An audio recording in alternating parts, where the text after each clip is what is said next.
Hello, thank you for joining me on my channel. Today I've got a technique for you for creating these lovely luxurious backgrounds just from plain white cardstock. You're just going to need some embossing ink, some glue and some blending inks as well. So I've used Distress Oxides. So you can see I've done two colourways there, and gold and copper. So let's get started with the technique. You'll find everything I've used linked down below. So we're going to do a couple of different variations of this. We're going to do a blue-green one, and we're going to do a sort of pinky colour one as well, just to see how they come out. Now these are going to come out different every single time, so don't worry if they don't look exactly as mine do. You're never going to get them identical. So I'm going to use a wet glue first of all. The actual glue is really quite irrelevant as long as it dries reasonably quickly. You don't want something that's remaining thick and wet under your embossing powder for a very long time. I've got myself a flathead paintbrush. This one's been used with glue previously, so it's a little bit stiff, but that doesn't matter. That's absolutely fine. I've ruffled it up a little bit, but an old brush is perfect, but it is preferable to use this sort of flathead one. Like I say, it's like a PVA type glue. I've got a craft glue here from Creative Craft Products. I've got myself my gold embossing powder, and I've got my Distress inks. You can of course use your blending brushes as well. We'll come to that in a little while. But let's get this gold on first of all. So I'm putting quite a bit of glue onto my flathead brush there. I'm just going to start brushing down some streaks and just in patches. Now of course you're not going to be able to see this because it's clear glue or white glue going onto a white cardstock, but you'll certainly see it.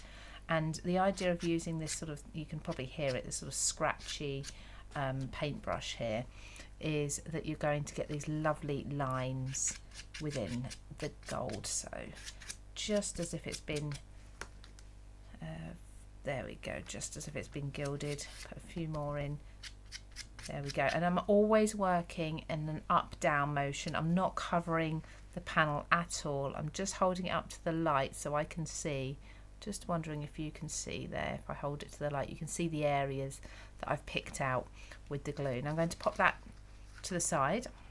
So the next stage, you're going to need a scrap of paper here, and you want to lift your cardstock carefully up onto the paper and apply a gold or a silver embossing powder. Of course you don't have to use gold if you've got a copper colour, platinum, but definitely metallic is ideal for the look of this. I really love the gold within the colours, and as you tip that off you'll see where you've got those streaks of gold in there. So at this stage, if you want to, you can add a bit more. Now you can see where you're going, so I'm going to just add some more just here, there, and I think I might add a bit more down here, but again always working in that same up down motion. Try not to get powder onto my brush there, not ideal, and just tap that off. There we go. So we've got more on that side and more in that corner. Perfect. Okay, give it a tap, takes any excess off. Let's just put this excess back in the bottle. So it always takes a few moments for the heat gun to warm up. Just try not to leave it in any one place for too long while it's doing this. You'll know when it's heated up because straight away your gold will start to melt. You can see it there, hopefully, just melting as the heat gets to it. Really beautiful. I love embossing. It's the one thing that sort of took me into card making and paper crafting from the very beginning. I saw it being demonstrated in a store and I was blown away straight away. There we go. So there is our, it's like you've got a bit of foiling, a bit of gilding on there, just in patches in places, rather distressed. It almost looks like a gilded sort of birch tree look, doesn't it? So let's now add some colour to this. I'm going to go with the blues and greens for this one. Now I'm going to go direct to my cardstock to start with, but I will come back and blend that in a little bit. So I'm going to take my ink pad. This is a Distress Oxide in broken china, and I'm going to drag these down just like so. I'm always working in that same motion. There we go.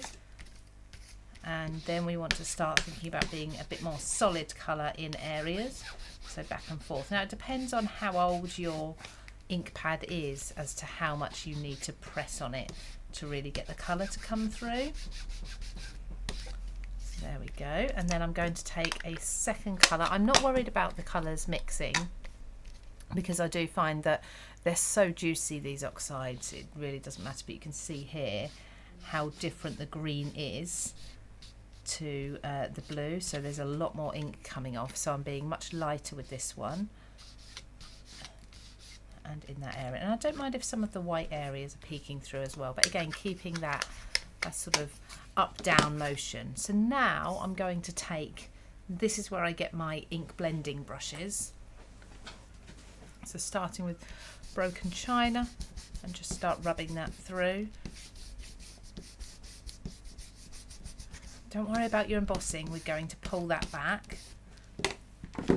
And then the green as well. Again, up down motions only, no side to side, no circles, which we'd usually do with your inks. And now you can go in, so I think I want a bit more blue on there. So pull up a bit more blue and just add it where we want it. Do you know what might be nice in this actually? I'm wondering about adding an even darker blue. So what have I got here? Not tumbled glass. Let's go with, this is my favourite, Uncharted Mariner. Let's add a touch of this in as well. This will be absolutely beautiful, I think. So I'm building up the colours.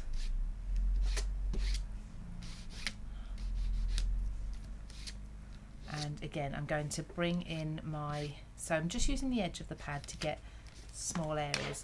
I'm going to bring in the blending brush for the Uncharted Mariner.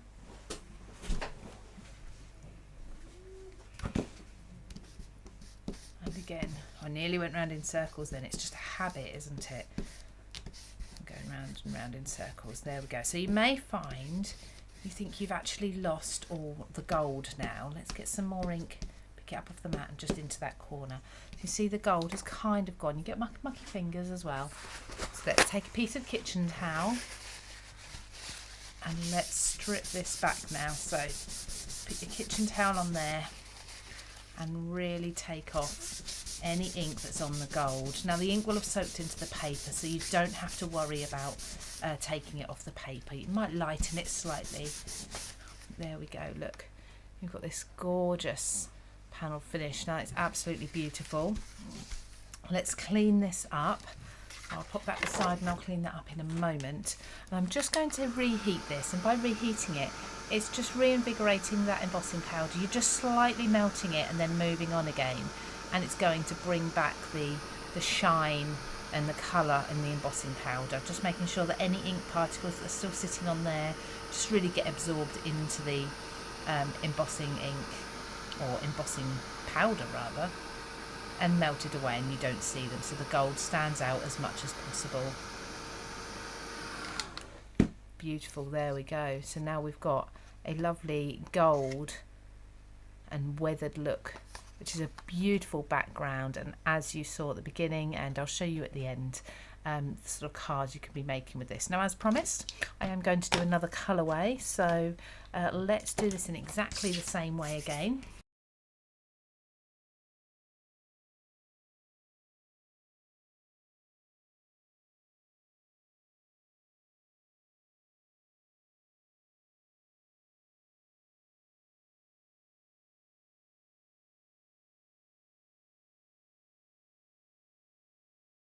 So there we have it, 2 cards looking very luxurious and very expensive with that easy to create background.